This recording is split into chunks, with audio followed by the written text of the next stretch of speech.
فاتحہ بسم اللہ الحمد للہ رب العالمین الرحمن الرحیم مالک یوم الدین ایاک نعبد و ایاک نستعین اهدنا الصراط المستقیم صراط الذین انعمت علیہم غیر المغضوب علیہم ولا الضالین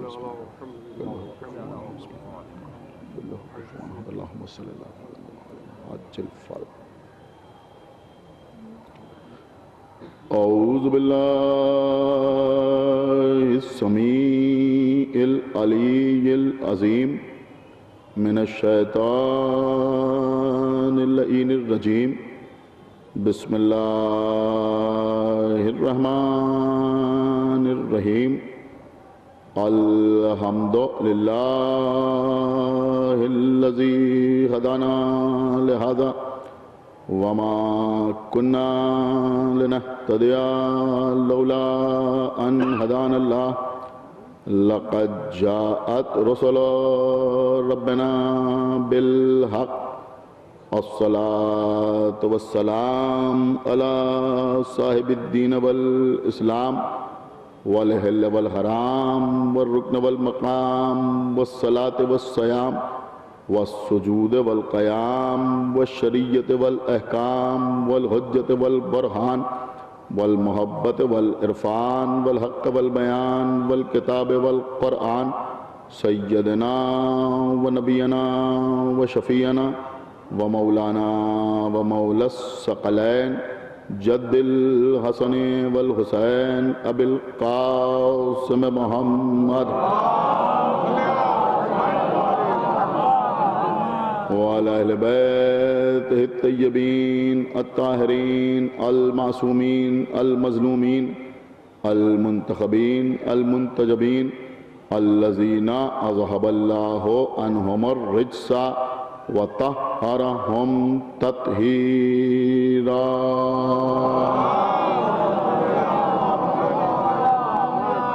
ولعنة الله على أعدائهم وقتلتهم وغاصبي حقوقهم ومنكري فضائلهم ومصائبهم وشجاعتهم وسخاوتهم وطهارتهم وولايتهم وعظمتهم وعطشهم أجمعين من الآن إلى يوم الدين اللهم عذبهم عذابا يستغيث منه أهل النار آمين رب العالمين اما بعد فقد قال اللہ سبحانہ تبارک و تعالی فی کتابہ المجید وفرقانہ الحمید وقولہ الحق بسم اللہ الرحمن الرحیم یا ایہا الذین آمنوا اتقوا اللہ وکونوا مع الصادقین صلوات اللہ حضرات یہ سورہ برات یعنی سورہ توبہ کی مشہور و معروف آیت مبارکہ ہے جس کی تلاوت کا شرف روزانہ آپ حضرات کے سامنے حاصل کر رہا ہوں ارشاد رب العزت ہو رہا ہے کہ اے ایمان لانے والوں تم تقوی اختیار کرو اور صادقین کے ساتھ ہو جاؤ عزیزوں عظمت اہل بیت جن لوگوں کا شعار ہے جب بھی ان کے سامنے اہل بیت کی فضیلت کے سلسلے میں قرآن مجید کی کوئی آیت آتی ہے تو وہ یا تو اس کے معنی اور مفہوم میں تبدیلی کرنے کی کوشش کرتے ہیں اور یہ کہتے ہیں کہ اس کے مصداق اہل بیت نہیں ہیں بلکہ اس کا مصداق کوئی اور ہے اور اگر ایسا نہیں کر پاتے تو پھر وہ یہ کام کرتے ہیں کہ وہ اس آیت کی خصوصیت کو عمومیت میں تبدیل کرنے کی کوشش کرتے ہیں وہی کام اس آیت مبارکہ کے ساتھ بھی ہوتا ہے کہ کیونکہ اللہ نے اہل بیت کے لیے صادقین کا لفظ استعمال کیا ہے تو لوگ یہ کہتے ہیں کہ یہاں پر صادقین سے مراد خصوصیت کے ساتھ اہل بیت نہیں ہیں بلکہ صادقین جمع ہے صادق کی اور صادق سچے کو کہا جاتا ہے تو دنیا میں جو شخص سچا نظر آئے اللہ کہتا ہے کہ تم اس کے ساتھ ہو جاؤ جبکہ عزیزوں حقیقت یہ ہے کہ صادقین وہ نہیں ہیں جو خود اپنے کو سچا کہیں بلکہ صادقین وہ ہیں جو اللہ کی نظر میں سچے ہو رہے ہیں صلوات پڑھیں بر محمد وآلہ دیکھیے آج کی مجلس میں کچھ اور آپ کے سامنے عرض کرنا چاہتا ہوں لیکن آپ کو آمادہ کرنے کے لیے میں عرض کر رہا ہوں کہ اگر کوئی ڈھونڈنا چاہتا ہے، وہ تلاش کرنا چاہتا ہے کہ وہ کون بندے ہیں کہ جن کو اللہ نے صادقین کہا ہے، تو اس کو سمجھنے کے لیے ایک آسان سی مثال یہ بھی ہے کہ اللہ نے فرشتوں کو حکم دیا کہ تم آدم کو سجدہ کرو، جیسے ہی میں پیکر آدم میں اپنی روح داخل کروں تم سب کے سب سجدے میں گر پڑنا۔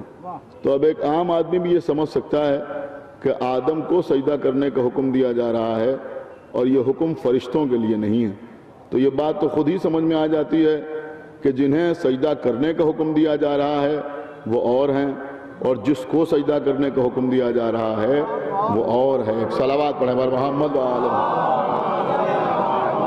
تو اب اس آیہ مبارکہ میں بھی خداوند عالم ایمان لانے والوں کو اور تقوی اختیار کرنے والوں کو صادقین کے ساتھ ہو جانے کا حکم دے رہا ہے۔ تو یہ تو خود ہی سمجھ میں آ جانا چاہیے کہ جو کلمہ پڑھ کے ایمان لائے یا جو تقوی اختیار کرے وہ کچھ بھی ہو سکتا ہے مگر صادقین میں شامل نہیں ہو سکتا ہے۔ ایک صلوات پڑھیں بر محمد و آل محمد۔ اس لیے کہ کلمہ پڑھنے والوں کو تقوی اختیار کرنے کا حکم دیا جا رہا ہے اور انہیں صادقین کے ساتھ ہو جانے کا حکم دیا جا رہا ہے۔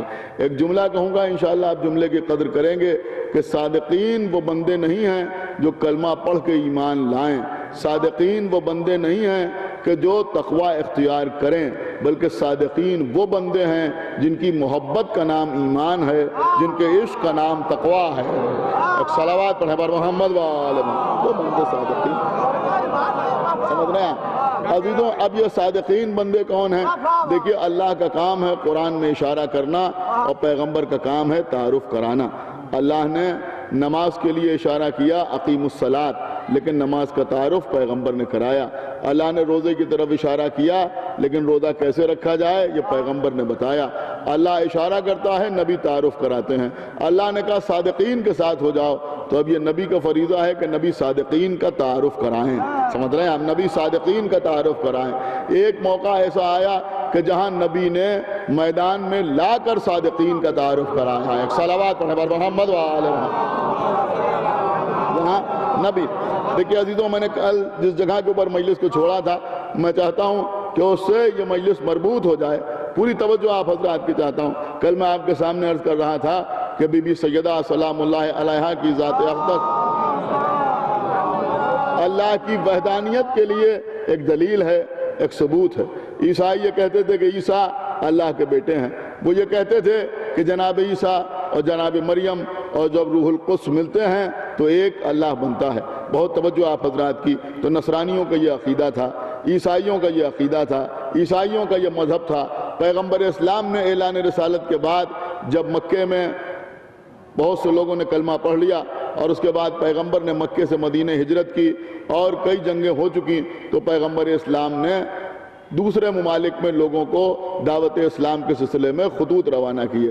پیغمبر نے ہرقل کو بھی خط لکھا، پیغمبر نے نجاشی کو بھی خط لکھا، اور پیغمبر نے نصارہ نجران کو بھی خط لکھا۔ دیکھیں بہت توجہ کے ساتھ سنیے گا، ہو سکتا ہے یہ باتیں آپ نے اس سے پہلے نہ سنی ہو جو میں آپ کے سامنے عرض کر رہا ہوں کہ پیغمبر نے نصارہ نجران کو خط لکھا۔ اس نصارہ نجران کو لکھے ہوئے خط میں پیغمبر نے لکھا کہ دیکھو میں اللہ کا رسول ہوں، میرا نام محمد ہے، مجھے احمد بھی کہتے ہیں، تمہاری کتابوں میں میری رسالت کی پیشین گوئی موجود ہے۔ کیا سمجھنا ہے؟ ایک صلوات پڑھیں بر محمد و آل۔ تمہاری کتابوں میں، ہماری کتاب میں نہیں، تمہاری کتابوں میں ہماری رسالت اور ہماری نبوت کی بشارت موجود ہے۔ دیکھو تم ایمان لے آؤ، اللہ کی وحدانیت کا کلمہ پڑھو، میری رسالت کا کلمہ پڑھو۔ لیکن عزیزوں ہوا کیا کہ جب یہ خط وہاں پہنچا تو نصارہ نجران ایک بڑے کلیسا میں جمع ہوئے۔ بہت توجہ آپ حضرات کی، دیکھیں وہ بعد والا واقعہ تو پڑھا جاتا ہے، یہ اکثر نہیں پڑھا جاتا کہ وہ سب ایک بڑے کلیسا میں جمع ہوئے، اور اس کے بعد لوگوں نے وہاں پر تقریریں کرنا شروع کی، لوگوں نے اپنی اپنی رائے دینا شروع کی، لوگوں نے اپنا اپنا مشورہ دینا شروع کیا۔ تو آخر میں ہوا یہ کہ نصارہ نجران کے جو علماء تھے وہ دو حصوں میں تقسیم ہو گئے۔ ایک ان کا حصہ یہ کہتا تھا، یعنی کچھ لوگ یہ کہتے تھے کہ اللہ کے نبی جناب موسیٰ اور جناب عیسیٰ دونوں نے اپنے بعد آنے والے نبی کی بشارت دی ہے۔ جناب موسیٰ نے محمد کی بشارت دی ہے، جناب عیسیٰ نے احمد کی بشارت دی ہے۔ کیا سننا ہے؟ ایک صلوات پڑھیں بر محمد و آل محمد۔ اور توجہ آپ حضرات، انہوں نے کہا کہ جناب موسیٰ نے محمد کی بشارت دی ہے اور جناب عیسیٰ نے احمد کی بشارت دی ہے، اور جناب عیسیٰ کی بشارت میں یہ ہے کہ وہ نبی جو آئے گا وہ ساری دنیا کے لیے ہوگا. بہت توجہ آپ حضرات کی، وہ ساری دنیا کے لیے ہوگا اور اس کا ایک بیٹا ساری کائنات پہ حکومت کرے گا. تو ان کا کہنا یہ تھا کہ یہ آنے والا عیسیٰ کا بتایا ہوا احمد نہیں ہے، بلکہ یہ موسیٰ کا بتایا ہوا محمد ہے جو صرف قریش کے لیے دنیا میں نازل ہوا ہے. لہذا ہم اس کے مطیع و فرما بردار نہیں ہو سکتے، ہم اس کا کلمہ نہیں پڑھ سکتے. اور پھر انہوں نے یہ بھی کہا کہ چونکہ ان کا کوئی بیٹا ہی نہیں ہے، تو جب ان کا کوئی بیٹا ہی نہیں ہے تو وہ ساری دنیا پہ حکومت کیسے کرے گا؟ لیکن انہی نصرانیوں کا جو دوسرا حصہ تھا اس نے کہا کہ نہیں، تم غلط کہتے ہو، جو محمد ہے وہی احمد ہے، جو احمد ہے وہی محمد ہے.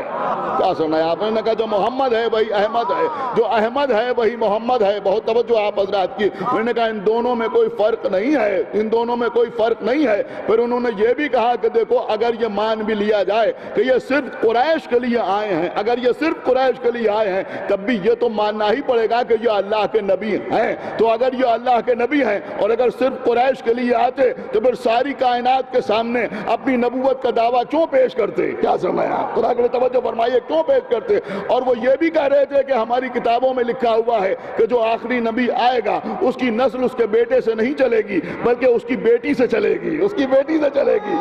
ایک صلوات پڑھے بر محمد و آل محمد. اس کے بیٹے سے نہیں چلے گی. ایک صلوات اور پڑھے بر محمد و آل محمد. یہ دستور بہت پرانا ہے کہ لوگ جانتے ہیں مگر مانتے نہیں ہیں، جانتے ہیں مگر مانتے نہیں. تو دو حصوں میں بیٹھے ہوئے تھے اور وہ کہہ رہے تو اس کی بیٹی کا ایک بیٹا ساری کائنات کے اوپر حکومت کرے گا. تو بہرحال بحث ہوتی رہی. جب بحث زیادہ بڑھی تو پھر کہا گیا کہ وہ کتاب مقدس اٹھا کے لائی جائے. ان کے پاس ایک کتاب تھی جو بہت زیادہ وزنی تھی، وہ اس کو کتاب الجامعہ کہتے تھے. سنیے عزیزوں بہت غور سے، وہ اس کو کتاب الجامعہ کہتے تھے. وہ کتاب ایک شخص اپنے سر پر لاد کے لے کے آیا. بڑی مشکل سے وہ کتاب لوگوں کے درمیان آئی. بہت توجہ آپ حضرات کی چاہتا ہوں. دیکھیے عزیزوں، ان لوگوں کا مزاج یہ تھا، یعنی اس وقت جو ان کے راہب تھے ان کا مزاج یہ تھا کہ وہ چاہتے تھے کہ ان کی امت صرف ان کا کہنا مانے، خود کتابوں کی طرف رجوع نہ کرے. کیا سننا ہے آپ؟ پوری توجہ آپ حضرات کی چاہتا ہوں. وہ چاہتے تھے یہ خود کتابوں کی طرف رجوع نہ کریں. لیکن اب بات اتنی بڑھی کہ کتاب درمیان میں لانا پڑی. اب کتاب سامنے آئی، کتاب کو کھولا گیا. اب اس کتاب میں تمام صحیفے موجود تھے. جناب آدم کا صحیفہ اس پہ موجود، جناب شیس کا صحیفہ اس پہ موجود، جناب نوح کا صحیفہ اس پہ موجود، توریت اس پہ موجود، انجیل اس پہ موجود. بہت توجہ کے ساتھ سنیے گا. اب پڑھا جانے لگا. اب جب پڑھا جانے لگا تو اس پہ بشارتیں سامنے آنے لگی، محمد کے صفات سامنے آنے لگے. یہ پڑھتے ہوئے آگے بڑھے. اب لوگوں کے سامنے مجبوراً پڑھنا پڑ رہا تھا. بہت توجہ آپ حضرات کی چاہتا ہوں. مجبوراً پڑھنا پڑ رہا تھا. اب اس پہ ساری باتیں بیان کی گئی تھیں کہ آخری زمانے میں ایک محمد آئے گا، اس کا سایہ نہ ہوگا. جب پتھر پہ چلے گا تو نقش قدم بنیں گے، جب خاک پہ چلے گا تو نقش قدم. ایک صلوات پڑھے بر محمد و آل محمد. خاک پہ چلے گا. عزیزوں جمع عرض کر ایک بابا جو بلند صلوات پڑھے بر محمد و آل محمد. لیکن یہ میں کسی وجہ سے آپ کے سامنے بات عرض کرنا چاہ رہا ہوں. پوری توجہ آپ حضرات کی چاہتا ہوں. کچھ لوگ جو کہتے ہیں انہوں نے کہا صاحب خالی لعنت کرنے سے کیا ہوگا، کچھ علمی باتیں کیجئے. ایک صلوات اور پڑھیں بر محمد و آل. آپ دیکھیں یہ علمی باتیں ہو رہی ہیں. آپ توجہ نہیں فرما رہا، میں کیا عرض کر رہا ہوں.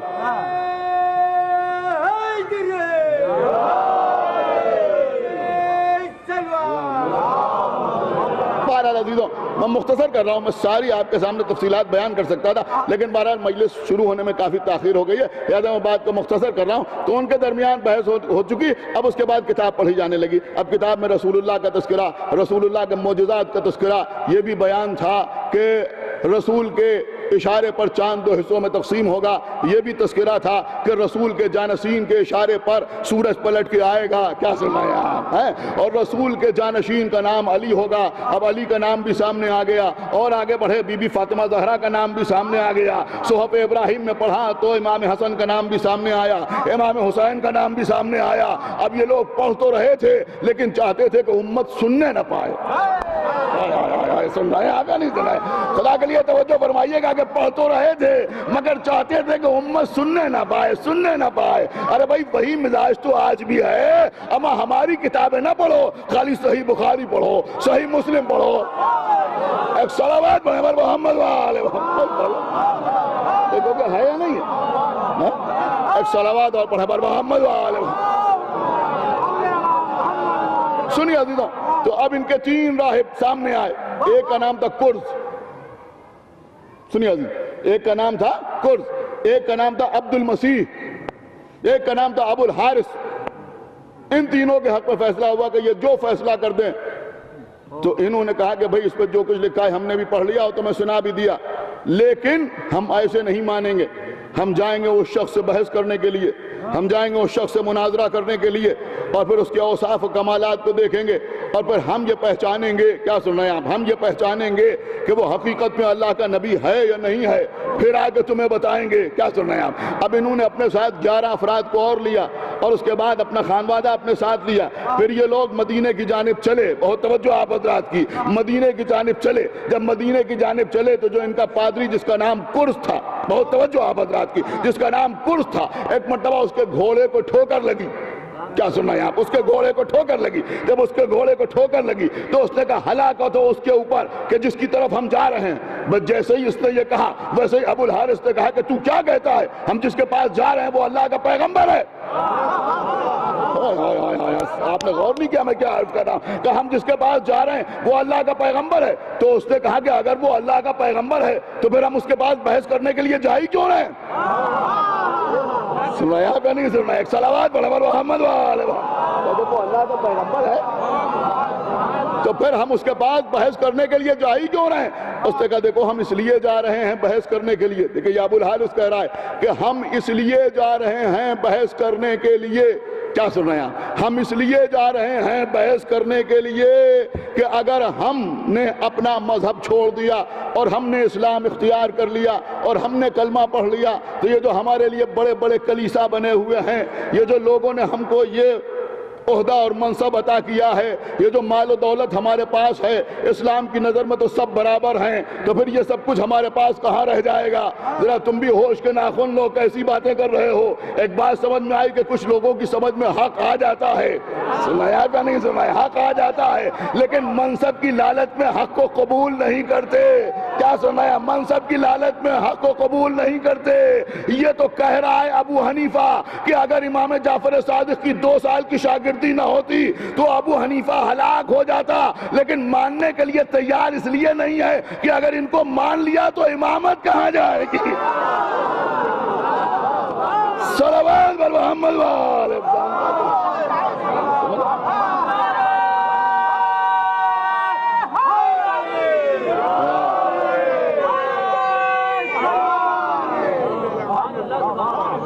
ایک صلوات اور پڑھیں بر محمد والے محمد. سنا آپ نے؟ ایک صلوات اور پڑھیں بر محمد والے محمد. یہ مباہلے سے پہلا کا واقعہ ہے. مباہلے سے پہلے اب وہ آ رہے ہیں تو کرز نے کہا کہ پھر تم جا کیوں رہا؟ اس نے کہا ہم جا رہے ہیں وہاں بحث کرنے کے لیے. اگر وہ شخص سچا نہ نکلا تو پھر ہم آگے اپنی قوم کو بتا دیں گے کہ وہ سچا نہیں ہے. اور اگر وہ سچا نکلا تو اس نے کہا اگر وہ سچا نکلا تو ہم اس سے صلح کر لیں گے. کیا سن رہے ہیں؟ خدا کے لیے توجہ فرمائیے گا. اگر وہ سچا نکلا تو ہم اس سے صلح کر لیں گے. اس نے کہا پھر صلح کی کیا ضرورت ہے؟ اگر وہ سچا ہے تو پھر تو ایمان لانا چاہیے. کہا ابھی ہم نے تم کو بتایا کہ مال دنیا ہمیں ایمان لانے کی اجازت نہیں دیتا، لہذا ہم اس سے صلح کر لیں گے. کیا سن رہے ہیں؟ ہم اس سے صلح کر لیں گے، کچھ جزیہ اسے دینے لگیں گے. سمجھ رہے ہیں آپ؟ کچھ جزیہ اسے دینے لگیں گے، لیکن ہم بھی اسی مذہب پہ قائم رہیں گے اور لوگوں کو بھی اسی مذہب پر قائم رکھیں گے. کرز نے کہا بھائی تمہارا کچھ بھی ارادہ ہو لیکن اگر وہ سچا نکلا تو میں تو کلمہ ضرور پڑھوں گا. اور شاید یہ بات بالکل نہیں پڑھی جاتی کہ ان آنے والوں میں ایک اکیلا یہی شخص تھا کہ جو مشرف با ایمان ہوا. ایک صلوات پڑھیں بر محمد والے. ایک صلوات اور پڑھیں بر محمد والے. سنیے عزیزوں، تو بہرحال یہ لوگ آئے اور جب آئے پیغمبر اسلام سے مناظرہ کرنے کے لیے آئے تھے، مباہلہ کرنے کے لیے نہیں آئے تھے، مناظرہ کرنے کے لیے آئے تھے. آگے پیغمبر کے پاس آئے اور آنے کے بعد کہا کہ آپ کا جناب عیسیٰ کے بارے میں کیا خیال ہے؟ دیکھیں کل یہ ساری وضاحتیں میں آپ کے سامنے کر چکا ہوں، اسی لیے آج میں نے یہ موضوع چھیڑا. یوں سمجھیں کہ کل وہ سب میں نے آپ کو اس لیے بتایا کہ مباہلہ قاعدے سے سمجھ میں آ جائے. سمجھ رہے ہیں؟ انہوں نے آ کے رسول اللہ سے کہا کہ جناب عیسیٰ کے بارے میں آپ کا کیا خیال ہے؟ تو پیغمبر اسلام نے فرمایا کہ وہ اللہ کے بندے تھے. کہا نہیں، وہ اللہ کے بیٹے تھے. کہا اللہ کے بیٹے کیسے ہو گئے؟ کہا اس لیے اللہ کے بیٹے تھے کہ وہ بغیر باپ کے پیدا ہوئے تھے.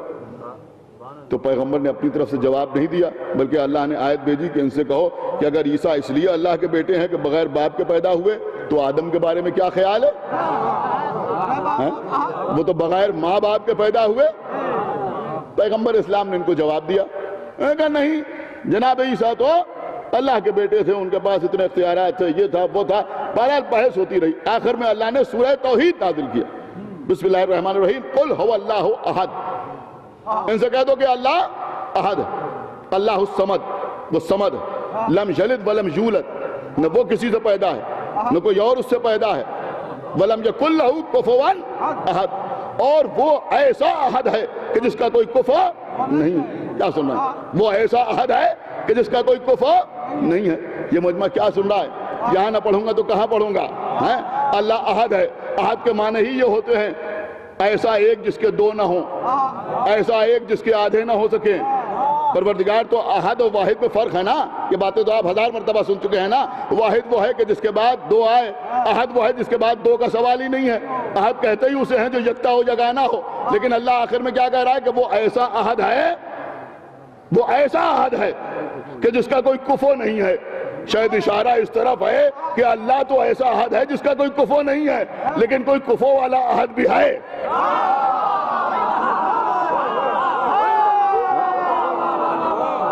ارے بھائی صلوات پڑھو بر محمد وآل محمد۔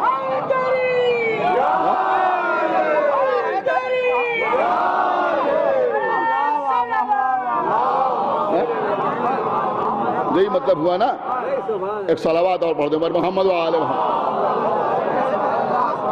بہرحال پھر کسی مجلس میں آپ کے سامنے یہ سب عرض کروں گا۔ تو جب سورہ توحید نازل ہو اس کے بعد بھی انہوں نے انکار کیا۔ انہوں نے کہا مگر جو اختیارات جناب عیسیٰ کے پاس تھے وہ دنیا میں کس کے پاس ہو سکتے ہیں؟ ایسے اختیارات رکھنے والا اللہ کا بیٹا نہیں ہوگا تو کون ہوگا؟ تو رسول اللہ نے فرمایا یہ بتاؤ کہ ان کو یہ اختیارات کیسے مل گئے تھے اور کیوں ان کو اللہ کا بیٹا کہہ رہے ہو؟ انہوں نے کہا آپ دیکھیے بغیر باپ کے پیدا ہوئے، شادی نہیں کی، اولادیں ان کی نہیں تھیں۔ کیا سن رہے ہیں آپ؟ اولادیں ان کی نہیں تھیں، دنیا میں رہتے تھے، آسمان ان کے لیے چھت تھا، زمین ان کے لیے فرش تھی، دنیا کے پھل ان کے لیے غذا تھے، ان کے پاس کبھی کوئی مال و دولت میں کوئی شے نہ رہی۔ ایسے اختیارات اللہ نے انہیں عطا کیے تھے، اسی لیے ہم ان کو اللہ کا بیٹا کہتے ہیں۔ آپ کچھ سمجھے یا نہیں سمجھے؟ وہ کہنا یہ چاہتے تھے کہ اللہ کا بیٹا وہ صاحب اختیار ہے کہ جس کی زوجہ نہیں ہے، اگر زوجہ ہوتی تو ایسا صاحب اختیار نہ ہوتا۔ آپ سمجھ ہی نہیں رہا میں کیا عرض کر رہا ہوں۔ اگر بیٹے ہوتے تو ایسا صاحب اختیار نہ ہوتا۔ کیا سن رہے ہیں آپ؟ اگر رشتہ داریوں میں پڑتا تو ایسا صاحب اختیار نہ ہوتا۔ میں نے کہا اگر آپ کے پاس کوئی ایسا صاحب اختیار ہو تو لے کے آئیے۔ اب آئے تو تری فقل تالو نہ دو ابنانا و ابنا وَنِسَانَا وَنِسَاءَكُمْ وَأَنفُسَنَا وَأَنفُسَكُمْ، ان سے کہہ دو کہ تم اپنے بیٹوں کو لاؤ ہم اپنے بیٹوں کو لائیں، تم اپنی عورتوں کو لاؤ ہم اپنی عورتوں کو لائیں، تم اپنے نفسوں کو لاؤ ہم اپنے نفسوں کو لائیں۔ اور اس کے بعد کیا کریں کہ لعنت اللہ علی الکاذبین، اور جھوٹوں پر لعنت کریں۔ کس پر لعنت کریں؟ جھوٹوں پر لعنت کریں۔ اب ظاہر سی بات ہے کہ کاذبین پر لعنت کرنے کے لیے صادقین ہی آ سکتے ہیں۔ کاذبین پر لعنت کرنے کے لیے ایک صلوات اور پڑھیں بر محمد وآل محمد۔ کاذبین پر لعنت کرنے کے لیے دیکھیں عزیزوں ابھی بات آگے بڑھے کہ انشاءاللہ آپ لوگ سندوز ہوں گے کہ کاذبین پر لعنت کرنے کے لیے صادقین ہی آ سکتے ہیں۔ تو رسول کسے لے کے آئے؟ کہ رسول امام حسن اور امام حسین کو لے کے آئے۔ دیکھیں جلدی جلدی عرض کر رہا ہوں، کس کو لے کے آئے؟ امام حسن اور امام حسین کو لے کے آئے۔ امام حسین کو گود میں لیے ہوئے ہیں، امام حسن کی انگلی پکڑے ہوئے ہیں، پیچھے پیچھے بی بی زہرا۔ دیکھیں آج مجلس میں تاخیر بہت ہو چکی ہے اور ابھی مجلس کے بعد انجمنیں بھی پڑھیں گی، آپ حضرات سے گزارش ہے کہ اس پہ بھی شرکت فرمائیں، اور ماشاءاللہ بڑا اہتمام ہوتا ہے اور کافی انجمنیں اس وقت نوحہ خوانی اور سینہ زنی کریں گی، اور آج چونکہ روز شہادت ہے لہذا آپ حضرات مجلس کے بعد بھی تشریف فرما رہیں گے۔ میں اپنی مجلس پہ اختصار سے کام لوں گا، پوری توجہ آپ حضرات کی چاہتا ہوں۔ تو امام حسن اور امام حسین کو رسول اللہ ساتھ لیے ہوئے ہیں، امام حسین کو گود میں لیے، امام حسن کی انگلی پکڑیں، ان کے پیچھے بی بی فاطمہ زہرا، ان کے پیچھے مولا علی۔ عجب ترتیب ہے قسم خدا کی، اس ترتیب میں بھی بی بی کو مرکزیت حاصل۔ سن رہے ہیں آپ کا نہیں سن رہے ہیں؟ اس ترتیب میں بھی بی بی کو نہیں غور کر رہے ہیں آپ، اس ترتیب میں بی بی کو مرکزیت حاصل ہے، مرکزیت حاصل ہے۔ خداوند عالم درجات عالی کرے، کروٹ کروٹ جنت نصیب کرے۔ ہمارے شاعر کے بزرگ ترین شاعر تو جناب ماہر لکھنوی صاحب، کیا خوبصورت دو مصرے انہوں نے ارشاد فرمائے۔ انہوں نے فرمایا کہ قصہ میں آ گئے جبرائیل مرضی حق سے، عجیب و غریب دو مصرے ہیں ان کے، سنیے گا عزیزوں، اب کوئی خاموش رہے گا انشاءاللہ جس کے دل میں ولا اہل بیت ہے۔ وہ کہتے ہیں قصہ میں آ گئے جبریل مرضی حق سے، مباہلے میں سوا پنجتن کوئی بھی نہیں۔ ارے صلوات پڑھیں محمد والے، مباہلے میں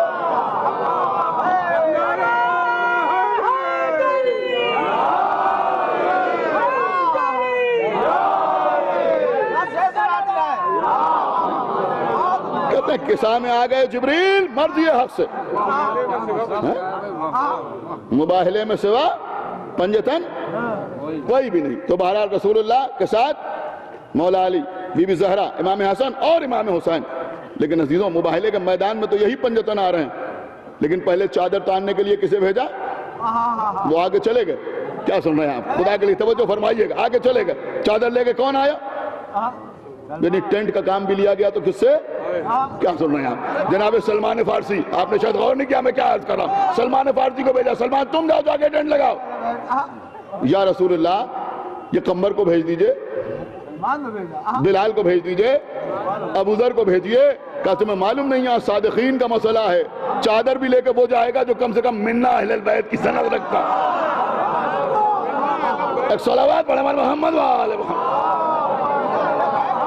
کم سے کم منا اہل البیت کی سند رکھتا ہوں۔ تو جناب سلمان فارسی آئے، چادر تان کے چلے گئے۔ اب رسول اللہ آ رہے ہیں، پنجتن آ رہے ہیں، بی بی فاطمہ زہرا بیچ میں، مرکزی حیثیت، مرکزی کردار کس کا؟ کبھی بھی فاطمہ زہرا۔ اب عزیزوں اس سلسلے میں نہ معلوم کتنے نکتے، کتنے گوشے علماء ذاکرین خطبہ بیان کرتے ہیں، لیکن قسم خدا کی صرف ایک جملہ ہے، ایک جملہ ہے۔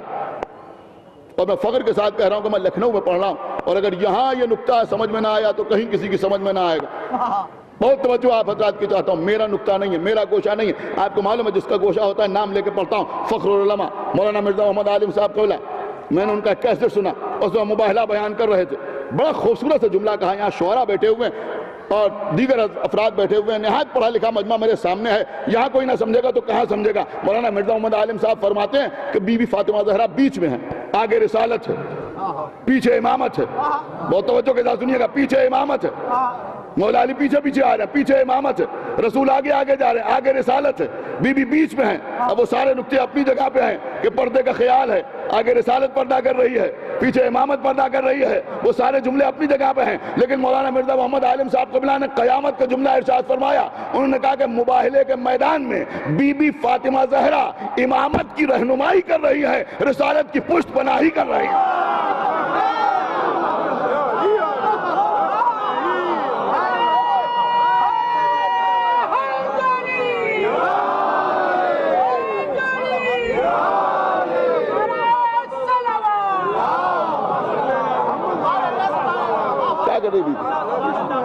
ایک صلوات اور پڑھتے بار محمد وآلہ۔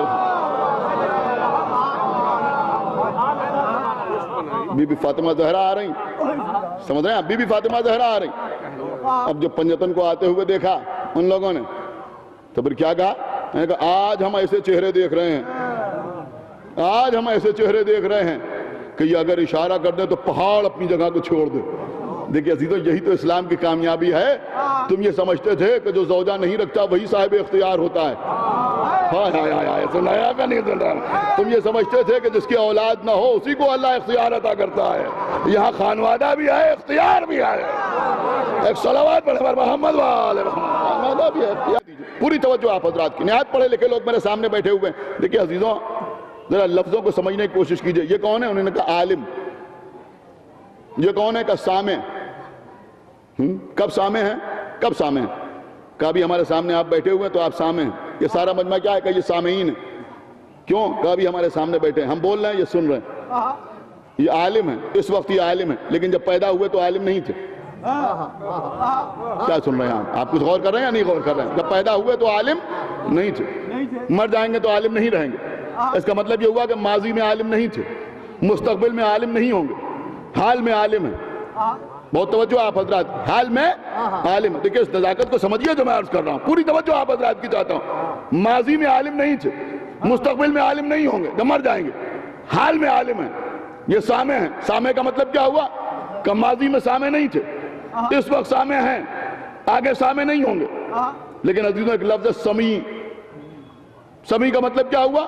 سمی کا مطلب یہ ہوا کہ ماضی میں بھی سنتے تھے، حال میں بھی سن رہے ہیں۔ کیا سن رہے ہیں آپ؟ خدا کے لیے توجہ فرمائیے گا۔ مستقبل میں بھی سنیں گے۔ باصر، دیکھنے والا، پہلے نہیں دیکھتے تھے، اب دیکھتے ہیں، کل دیکھیں گے پتہ نہیں، لیکن بصیر، اللہ جو ہے وہ بصیر ہے۔ بہت توجہ آپ حضرات کی ہے۔ بصیر کا مطلب کیا ہوا کہ ماضی میں بھی دیکھنے والا، حال میں بھی دیکھنے والا، مستقبل میں بھی دیکھنے والا، یہ ہے عالم۔ اللہ کیا ہے کہ علیم۔ نہیں غور کر رہے ہیں آپ، خدا کے لیے توجہ فرمائیے گا۔ اللہ کیا ہے کہ علیم۔ علیم کا مطلب کیا ہوا کہ ماضی میں بھی عالم تھا، حال میں بھی عالم ہے، مستقبل میں بھی عالم رہے گا، اس کو کہتے ہیں علیم۔ یہی مسئلہ اور یہی فرض صادق اور صدیق کا ہے۔ سمجھ رہے ہیں یا نہیں سمجھ رہا بھائی؟ خدا کے لیے توجہ فرمائیے جو میں عرض کر رہا ہوں۔ صلوات پڑھے پر محمد وآلہ محمد۔ نہیں توجہ فرمائی آپ نے، میں کیا عرض کر رہا ہوں بھائی؟ صادق وہ ہے کہ جو صرف حال میں سچا ہو۔ اہل بیت بے شک صادق بھی ہیں، مبالغے کے میدان میں آ رہے ہیں، صادق بن کے آ رہے ہیں۔ ان سے بڑا صادق دنیا میں کون ہوگا؟ لیکن صادق اسے کہتے ہیں جو حال میں سچا ہو۔ لیکن صدیق کون ہے؟ کہ جو ماضی میں بھی سچا ہو، حال میں بھی سچا ہو اور مستقبل میں بھی سچا رہے۔ اب سوچ سمجھ میں کسی کو صدیق اور صدیقہ کہنا، کہیں ایسا نہ ہو کہ ماضی میں بت پرستی کرتا نظر آئے۔ ارے صلوات پڑھے پر محمد وآلہ محمد۔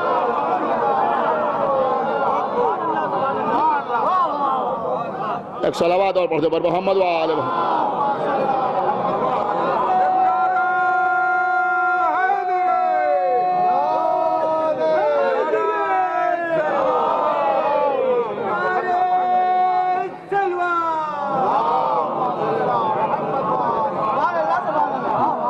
تو صدیق وہ ہوگا کہ جو تینوں زمانوں میں سچا ہو، ماضی میں بھی، حال میں بھی، کیا سن رہے ہیں؟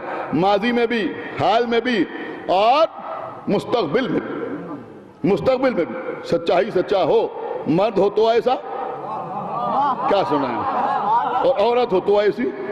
مرد ہوگا تو صدیق کہلائے گا، عورت ہوگی تو صدیقہ کہلائے گی۔ اب جنہوں نے اپنی زندگی کا ایک بڑا حصہ بت پرستی میں گزار دیا ہو، کیا سن رہے ہیں آپ؟ ان کو صدیق یا صدیقہ نہیں کہا جا سکتا۔ کیا سن رہے ہیں آپ؟ ان کو صدیق یا صدیقہ نہیں کہا جا سکتا۔ لیکن پھر یہ بھی سمجھ لو، میں کچھ عرض کر رہا ہوں، یہ بھی سمجھ لو کہ اگر کسی کو اللہ اور اس کا رسول صدیق یا صدیقہ اپنی زبان سے کہے، نہیں غور کر رہے ہیں آپ، تو پھر یہ ماننا پڑے گا، پھر یہ ماننا پڑے گا کہ وہ ماضی میں بھی سچا، حال میں بھی سچا، مستقبل میں بھی سچا۔ کیا سننا ہے آپ؟ پوری توجہ آپ حضرات کی چاہتا ہوں۔ عزیزو سنیں، بہت توجہ کے ساتھ سنیں۔ کتاب کا نام ہے صداقت القاب۔ پیغمبر اسلام کے پاس جبریل امی بیٹھے ہوئے ہیں، جناب خدیجہ سامنے سے گزری۔ جبرائیل نے پوچھا کہ یہ کون ہے؟ یہ کون ہے؟ رسول اللہ کہہ سکتے تھے میری زوجہ، رسول کہہ سکتے تھے میری بیٹی کی ماں، رسول کہہ سکتے تھے ملکۃ العرب، رسول کہہ سکتے تھے کہ میری امت کو پالنے والی، لیکن رسول نے کہا کہ یہ صدیقہ ہیں۔ دیکھیں دوسروں کے لیے بھی اور اپنوں کے لیے بھی، خدا کے لیے توجہ فرمائیے گا۔ رسول نے کیا کہا کہ یہ صدیقہ ہیں، صدیقہ۔ خدا کے لیے توجہ فرمائیے کہ یہ صدیقہ ہیں، یہ صدیقہ ہیں۔ اب ظاہر سی بات ہے کہ صدیقہ کا کفو کوئی صدیقی ہو سکتا ہے نا؟ آپ نے غور نہیں کیا میں کیا عرض کر گیا؟ سنایا کہ نہیں سنایا؟ کون ہو سکتا ہے؟ کون ہو سکتا ہے؟ کہ کوئی صدیقی تو ہو سکتا ہے نا؟ اس لیے خدیجہ کی شادی پیغمبر اسلام کے ساتھ ہوئی۔ اب جو اپنے بھی بہت سے کہنے لگتے ہیں کہ جناب خدیجہ کی پہلے شادیاں ہو چکی تھیں، تو بھیا صدیقہ اسی بی بی کو کہتے ہیں کہ جو ماضی میں بھی صادقہ ہو، حال میں بھی صادقہ ہو، مستقبل میں بھی صادقہ ہو۔ تو یہ ماضی میں کون صدیق مل گیا؟ صلوات پڑھے پر محمد وآلہ محمد۔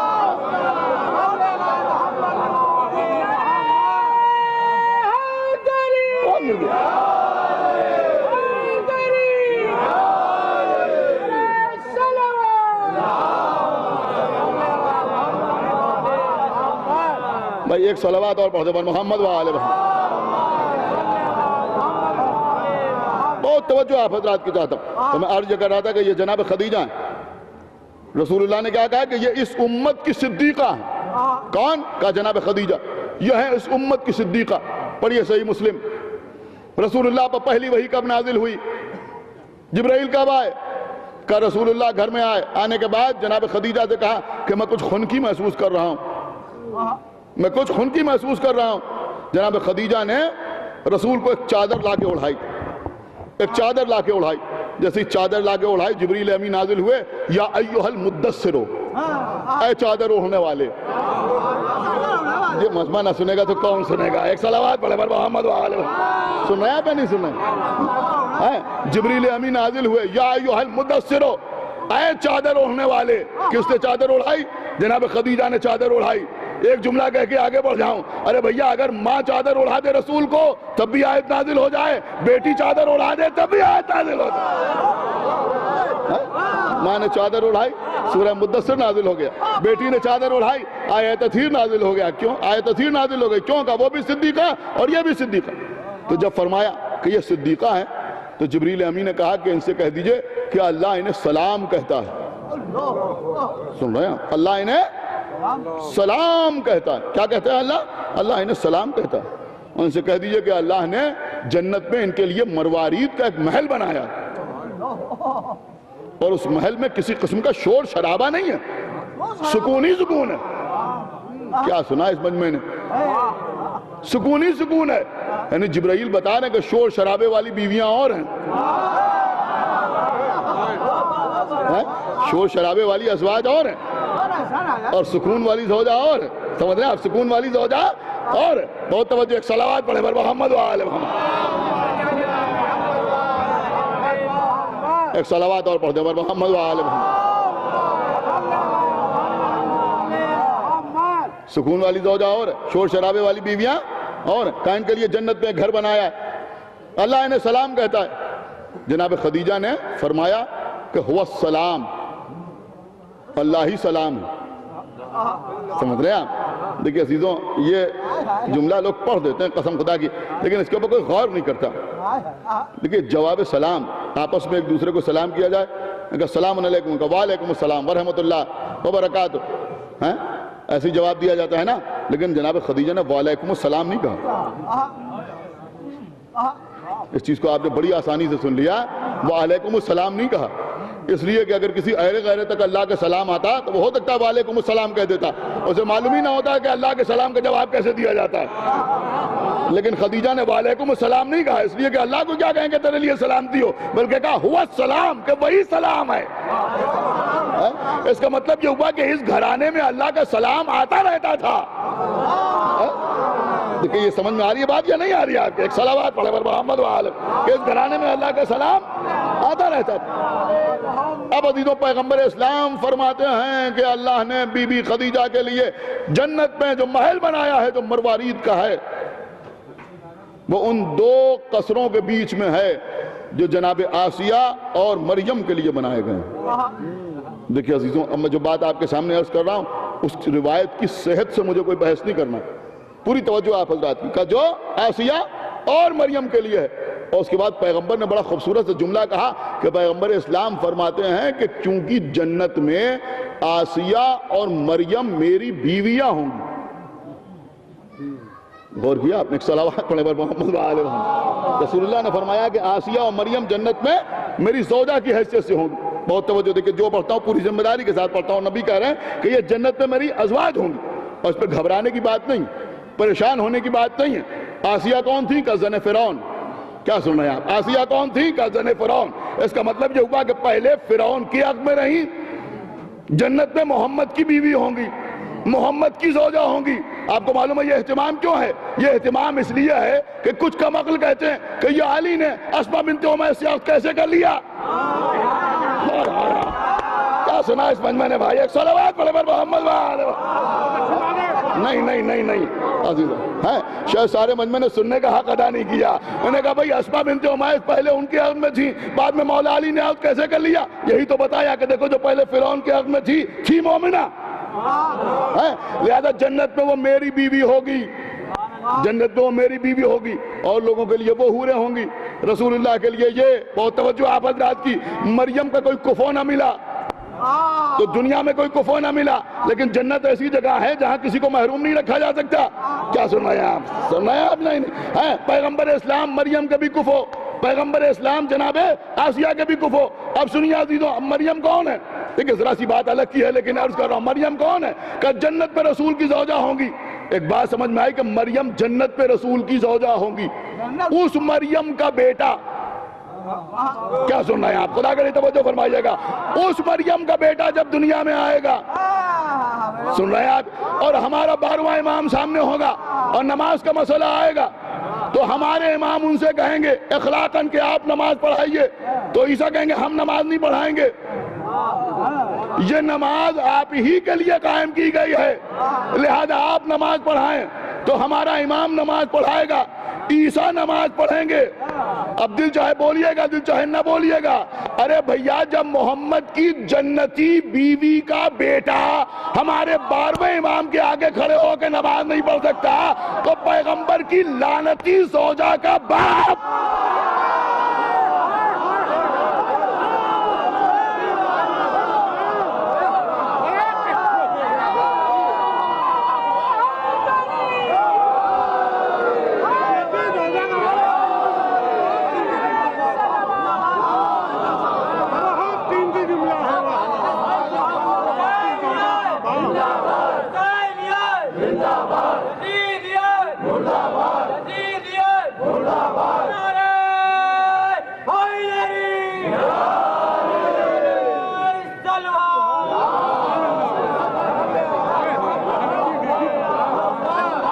ایک صلوات اور پڑھیں پر محمد وآلہ محمد۔ آپ غور کر رہے ہیں عزیزوں؟ تو میں عرض یہ کر رہا تھا عزیزوں، پوری توجہ آپ حضرات، کہ یہ مریم کون ہے؟ کہ مریم بھی صدیقہ اور جناب خدیجہ بھی صدیقہ۔ کیا شان مریم ہے؟ کل میں آپ کے سامنے عرض کر چکا ہوں، بیٹا ایسا کہ اگر مردوں کو چھو لے، مردے جلائے تو خوب مردے جلائے جناب عیسیٰ نے، لیکن اگر مومن مرا تو مومن کی حیثیت سے اٹھائے، اگر کافر مرا تو کافر ہی اٹھا۔ کیا سن رہے ہیں؟ کیا سن رہے ہیں بھائی؟ مومن مرا تو مومن اٹھا، کافر مرا تو کافر اٹھا۔ یہ الگ بات ہے کہ بعد میں عیسیٰ کا معجزہ دیکھ کے ایمان لے آیا، اس کا مطلب یہ ہوا کہ عیسیٰ زندگی تو دیتے ہیں، سمجھ رہے ہیں آپ؟ زندگی تو دیتے ہیں، لیکن جب اٹھ کے دیکھا عیسیٰ کا معجزہ دیکھا تو مسلمان ہو گیا، یہ نہیں ہوا۔ لیکن اگر مومن مرا تھا تو مومن اٹھا، کافر مرا تھا تو کافر اٹھا۔ لیکن جب بی بی یہودی کے گھر میں گئی، دلہن مر گئی، کیا سنتے ہیں آپ؟ ارے بھائی یہ جتنے لوگ یہاں بیٹھے ہوئے ہیں عمر گزری ہے بی بی سیدہ کی کہانی سنتے ہوئے نا، بی بی سیدہ کی کہانی سنتے ہوئے عمر گزری ہے نا۔ اب لوگ کہتے ہیں بی بی سیدہ کی کہانی، اب تو لوگ ہر چیز کا مذاق اڑانے لگے ہیں۔ یہ کہانی کیا ہے؟ یہ کہانی کیا ہے؟ ہمیں تھوڑا بہت پڑھ لیا ہوتا تو ایسی بات نہ کرتے۔ ذرا سورہ یوسف پڑھو، یہ قصہ کیا ہے؟ سنا آپ نے؟ ایک صلوات پڑھیں پر محمد، یہ قصہ کیا ہے؟ ایک صلوات اور پڑھیں پر محمد وآلہ محمد۔ یہ قصہ کیا ہے؟ پڑھیے سورہ یوسف، اللہ کیا کہہ رہا ہے کہ یہ قصہ ہے جو ہم بیان کر رہے ہیں، یہ قصہ کیا ہے؟ اور اس قصے میں خواب بھی خوب بیان ہوئے ہیں۔ ایک صلوات اور پڑھیں پر محمد وآلہ محمد۔ کہاں لے آیا آپ کو؟ لوگ کہتے ہیں صاحب بی بی سیدہ کی کہانی اس میں خواب بیان ہوتا ہے، صاحب ایسی باتوں کو کیسے مذہب میں شامل کر لیا جائے؟ جیسے سورہ یوسف کو قرآن میں شامل کیا اللہ نے۔ بی بی سیدہ گئی، دلہن مر گئی، اس کے بعد جب بی بی کے کہنے سے اٹھی تو کیسے اٹھی؟ کہ کلمہ پڑھتی ہوئی اٹھی، ایسے ہی نہیں اٹھی بلکہ کلمہ پڑھتی ہوئی اٹھی۔ کیا سن رہے ہیں آپ؟ خدا کے لیے بہت بیدار ہو کر سنیے، کلمہ پڑھتی ہوئی اٹھی، اس کا مطلب یہ ہوا کہ مری تو یہودی تھی اور جب اٹھی تو کلمہ پڑھتی ہوئی اٹھی۔ جملہ عرض کر رہا ہوں کہ جناب عیسیٰ کے در پر خالی حیات ملتی ہے، لیکن فاطمہ کے در پر حیات بھی ملتی ہے، نجات بھی ملتی ہے۔ ایک صلوات پڑھیں پر محمد وآلہ محمد۔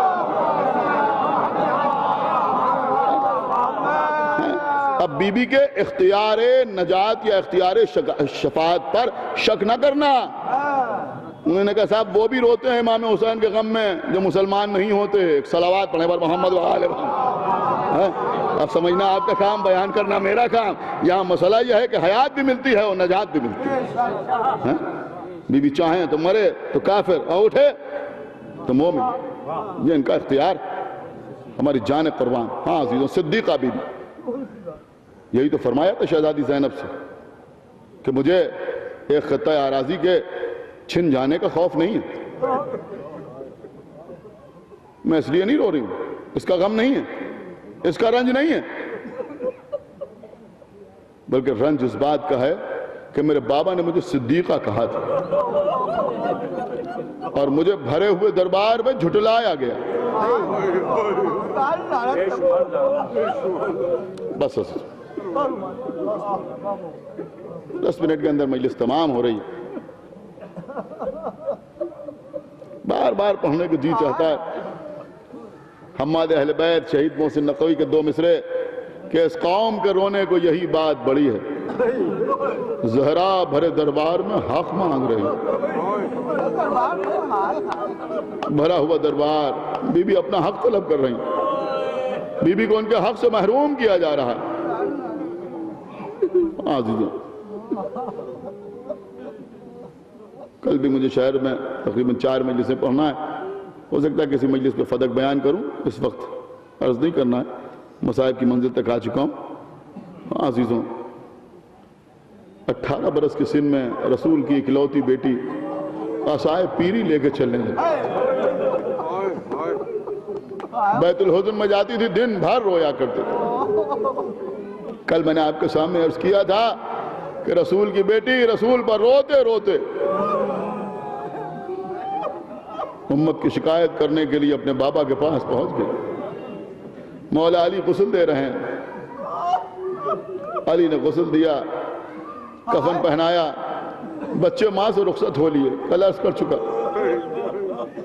لیکن غسل دینے کے دوران ایک مرتبہ میرے مولا چیخ مار کر روئے۔ جب باہر آئے تو عمار یاسر نے پوچھا، یا علی یہ چیخ مار کے کیوں روئے؟ کہ میں اس لیے رویا کہ پیرہن پسلیوں سے چسپا ہو گیا تھا، سیدہ کی پسلیاں شکستہ ہو گئی تھیں، سیدہ نے اس زخم کو مجھ سے چھپائے رکھا۔ میں کہوں گا یا علی آپ نے پسلیوں کو شکستہ دیکھا، چیخ مار کر روئے، یا علی ذرا کربلا کے میدان میں آ جائیے، زینب دیکھ رہی ہیں، ادھر کے گھوڑے ادھر، ادھر کے گھوڑے ادھر۔ اجرکم اللہ، خدا آپ کو کسی غم میں نہ رلائے سوائے غم سرکار سید الشہداء۔ عزیزوں، وصیت کی تھی کہ میرا جنازہ شب کی تاریکی میں اٹھائیے۔ خداوند عالم ہمارے بزرگوں کے درجات عالی کرے، جنہوں نے عزا امام حسین علیہ السلام میں جن چیزوں کو قائم کیا ان میں ان چیزوں کا مکمل خیال رکھا۔ کل اسی روضہ کاظمین میں مجلس ہوگی، 9 بجے خطیب العرفان بیان فرمائیں گے، اور اس کے بعد بی بی کا تابوت نکالا جائے گا، اندھیرا کر کے نکالا جائے گا، روشنی نہیں ہوگی، ہاتھوں پر تابوت نکالا جاتا ہے۔ آج تک چاہنے والے اتنا احترام کرتے ہیں، کیوں کہ بی بی کی فرمائش تھی کہ میرا جنازہ پردہ شب کی تاریکی میں، اللہ اللہ، یہ پردے کا خیال کہ پردہ شب کی تاریکی میں میرا جنازہ اٹھے۔ عزیزوں، جب رات پہ جنازہ چلا ہے، چند لوگ تھے ساتھ میں، سلمان، ابو ذر، مقداد، مولا علی، امام حسن اور امام حسین۔ عزیزوں، جنازہ چلا، اندھیرا تھا، علی کا ایک چاہنے والا صحابی تھا، اس نے آگے بڑھ کے ایک شاخ خرما کو روشن کر دیا، محبت میں شاخ خرما کو روشن کر دیا۔ اس نے سوچا کہ کچھ روشنی ہو جائے بی بی کے جنازے میں، جیسے ہی اس نے شاخ خرما کو روشن کیا، مولا علی دوڑتے ہوئے آئے، اپنے ہاتھوں سے اسے بجھایا، کہا نہیں، سیدہ کی فرمائش تھی، وصیت تھی کہ میرا جنازہ اندھیرے میں اٹھایا جائے۔ ارے عزیزوں، جس بی بی کے پردے کا اتنا خیال کہ جنازہ بھی شب کی تاریکی میں اٹھایا جائے، اسی کی بیٹیاں زینب و ام کلثوم، کربلا سے کوفے، کوفے سے شام۔ مصائب میں کوئی کمی نہیں کرنا چاہتا۔ عزیزوں، جنازہ چلا بی بی کا، بقیع میں آیا۔ عزیزوں، بقیع میں یہ چند افراد بی بی کا جنازہ لے کے داخل ہوئے کہ ایک گوشے سے آواز آئی کہ فاطمہ بنت محمد کی قبر ادھر ہے۔ مولا علی اس طرف پہنچے. اب جو پہنچے تو دیکھا کہ قبر کھدی ہوئی ہے. مولا علی آگے بڑھے کہ بی بی فاطمہ زہرا کو قبر میں اتاریں کہ 2 ہاتھ نمودار ہوئے, میری امانت کو میرے حوالے کر دو. عزیزوں, باپ کے حوالے بیٹی کو کیا گیا. عزیزوں, یہ 2 ہی موقع تھے جہاں 2 ہاتھ بلند ہوئے, ایک بقیع میں, ایک زندان شام میں, جب سید سجاد کے ہاتھوں پر 4 برس کی سکینہ کی میت تھی تو وہاں بھی 2 ہاتھ بلند ہوئے, میرے لال سید سجاد, میری سکینہ کو میرے حوالے کر دو. لیکن میں کہوں گا ایک فرق تھا, جب علی سیدہ کو دفن کر رہے تھے تو ہاتھ کھلے ہوئے تھے, جب سید سجاد کے ہاتھوں پر سکینہ تھی تو ہاتھوں میں دوری دوری ہتھکڑیاں. عزیزوں, تدفین عمل میں آئی. مولا علی نے بعض روایتوں میں 7 اور بعض روایتوں میں کہ 40 قبریں بی بی سیدہ کی قبر کے آس پاس اور بنا دی کہ کوئی بی بی سیدہ کی قبر کی بے حرمتی نہ کرنے پائے, کوئی بی بی سیدہ کی قبر کی بے حرمتی نہ کرنے پائے. عزیزوں, جب صبح ہوئی لوگوں کو معلوم ہوا کہ علی نے شب کے پردے میں بی بی سیدہ کو دفن کر دیا تو پسر قطاب و پسر ابی قحافہ اور دیگر لوگ جنت البقیع میں آئے تو ہم قبر سیدہ کو کھودیں گے, لاش کو نکالیں گے اور اس کے بعد نماز جنازہ پڑھ کے پھر دفن کریں گے. بس عزیزوں, اب جو مولا علی کو معلوم ہوا تو وہ لباس پہنا کے جو جنگ کے موقع پر پہنا کرتے تھے, تلوار کمر میں لگائی, بقیع میں آئے, قبر سیدہ کے اوپر بیٹھ گئے کہ اگر کسی نے ایک کنکری یہاں سے اٹھا لی تو پھر اس کا سر اس کے جسم پر باقی نہ رہے گا. عزیزوں, لوگ خوفزدہ ہو گئے, وہاں سے چلے گئے, یا علی ہم تو نماز جنازہ پڑھنا چاہتے تھے, آپ کی مرضی نہیں ہے تو ہم جا رہے ہیں. میں کہوں گا یا علی سیدہ کی قبر کھودی جائے, آپ سے برداشت نہ ہوا. حالانکہ کائنات میں آپ جیسا صابر کہاں ہوگا. ارے کربلا میں حسین نے بھی یہ قبر بنائی. اجرکم اللہ, کربلا میں حسین نے بھی یہ قبر بنائی تھی. کس کی قبر کا؟ 6 مہینے کی علی اصغر کی قبر. لیکن بعد قتل حسین ام رباب دیکھ رہی ہیں, شمر ملون ایک نیزہ لے کے آیا, بار بار زمین میں نیزے کو گاڑتا تھا, نکالتا تھا, بار بار نکالتا تھا. اب جو نیزے کو نکالا تو 6 مہینے کے بچے کی لاش نیزے سے لپٹی ہوئی باہر آ گئی. اجرکم اللہ, خدا آپ کو کسی غم میں نہ رلائے سوائے غم سرکار سید الشہداء کے. یا علی آپ کو قبر زہرا کی بے حرمتی گوارا نہیں.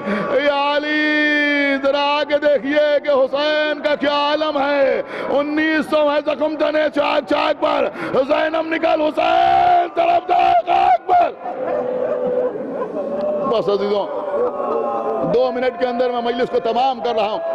دیکھیں حضرات, ہم سخت مسائل پڑھنے کے عادی نہیں ہیں, حالانکہ وہ ساری روایتیں کتابوں میں موجود ہیں, لیکن ہم صرف اشارہ کرنا چاہتے ہیں. آپ انشاءاللہ محسوس کریں گے تو آنکھوں میں آنسو نہ رکیں گے. آپ کو معلوم ہے عزیزوں, کسی نے امام زین العابدین علیہ السلام سے مدینے میں پوچھا کہ آپ کے بابا کے بدن پر کربلا میں کتنے زخم تھے. یہ تو میر صاحب کا مصرع ہے کہ 1900 ہے زخم تنے چاک چاک پر. کسی راوی نے لکھا 1000, کسی نے لکھا 1400, کسی نے لکھا 1200, کسی نے لکھا 700. میر صاحب نے نند کیا 1900 ہیں زخم تنے چاک چاک پر. لیکن جب کسی نے سید سجاد سے پوچھا کہ آپ کے بابا کے بدن پر کتنے زخم تھے تو آپ کے امام نے تعداد نہیں بتائی. یہ نہیں کہا 1000, یہ نہیں کہا 1200, 1400, 1900, 2000, کچھ نہیں کہا. آپ کو معلوم ہے آپ کے امام نے کیا کیا؟ اپنی انگلی سے ایک انگوٹھی اتاری جس میں ایک چھوٹا سا نگینہ لگا ہوا تھا, اور وہ انگوٹھی دکھائی کہ اس نگینے کے برابر بھی کوئی جگہ ایسی نہ تھی جہاں زخم نہ.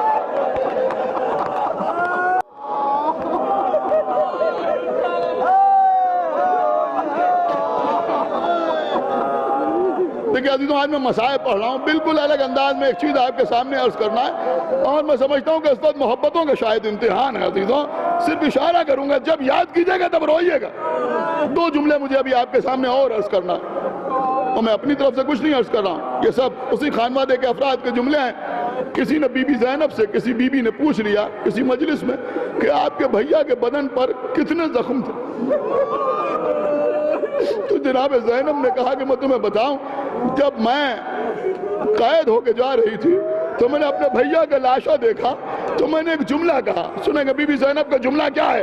کہا زینب جب بھیا کے لاشے پہ آئیں غور سے لاشے کو دیکھا، دیکھیں ابھی آپ حضرات علم کو بوسہ دیں گے، زری کو بوسہ دیں گے، جب آپ اس جملے کو یاد کریں گے اور کبھی آپ زری کو چومیں گے، تابوت کو چومیں گے، کہوارے کو چومیں گے، زلجنہ کو بوسہ دیں گے، چوکھٹ کو بوسہ دیں گے، آپ ہمیشہ اس جملے کو یاد رکھیں گے، آنکھوں میں آنسو آئیں گے۔ جناب زینب کہتی ہے میں بھیا کے لاشے پہ آئی، میں نے اپنے بھیا کے لاشے کو دیکھا، میں نے آواز دی میرے بھیا، زخموں نے کوئی جگہ ایسی بھی نہ چھوڑی جہاں یہ بہن بوسہ لے سکے۔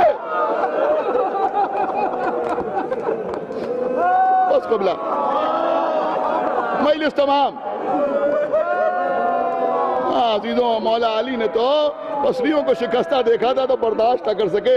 اب آپ سنیں گے عزیزوں، بس آخری جملہ مجلس تمام، آپ روئیں یا نہ روئیں، جیسے دل چاہے ویسے سنیں، لیکن اس سے زیادہ میں پڑھ نہیں سکتا عزیزوں۔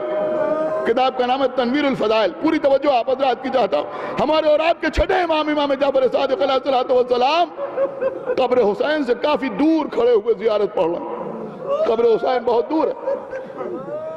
بس سنیے عزیزوں، ایک جملہ ہے آپ کے چھٹے امام کا، میں سمجھتا ہوں کہ سارے مصائب جو ذاکرین پڑھتے ہیں وہ ایک طرف اور ہمارے امام کا جملہ ایک طرف، دور سے کھڑے ہوئے زیارت پڑھ رہے ہیں۔ ایک چاہنے والا قریب آیا کہ مولا دور سے زیارت پڑھ رہے ہیں، اے مولا قبر کے قریب جائیے، اس جگہ پہ دعا قبول ہوتی ہے، اے مولا تحت القبہ جائیے، قریب جا کے زیارت پڑھیے۔ آپ کے چھٹے امام نے کہا کہ تمہیں کیا معلوم جو میں دیکھ رہا ہوں وہ تم کہاں دیکھ رہے کہ مولا قریب کیوں نہیں جاتے؟ کہ خوف اس بات کا ہے کہ کہیں ایسا نہ ہو کہ میرے جد بزرگوار کے جسم کا کوئی عضو میرے پیر ہو۔ بس عزیزوں سنیے، مجلس تمام کر رہا ہوں۔ سنیے عزیزوں، جب معصومین کا مسئلہ ہے سب کے اوپر اس کا اطلاق نہیں ہوتا، لیکن امام جعفر صادق کہتے ہیں کہیں ایسا نہ ہو کہ میرے جد مظلوم کے جسم کا کوئی ٹکڑا۔ عزیزوں ایک مرتبہ کہنے والا کہتا ہے مولا آپ کے جد مظلوم کو تو عزیزوں میری سمجھ میں نہیں آ رہا کہ میں امام کا جملہ آپ کے سامنے کیسے ادا کروں، بس آپ رونے کے لیے آمادہ ہو جائیے۔ اس نے کہا مولا آپ کے جد مظلوم کو تو نشیب میں ذبح کیا گیا تھا۔ امام نے کہا ہاں بے شک نشیب میں ذبح کیا تھا، لیکن گھوڑوں کو کس نے روکا؟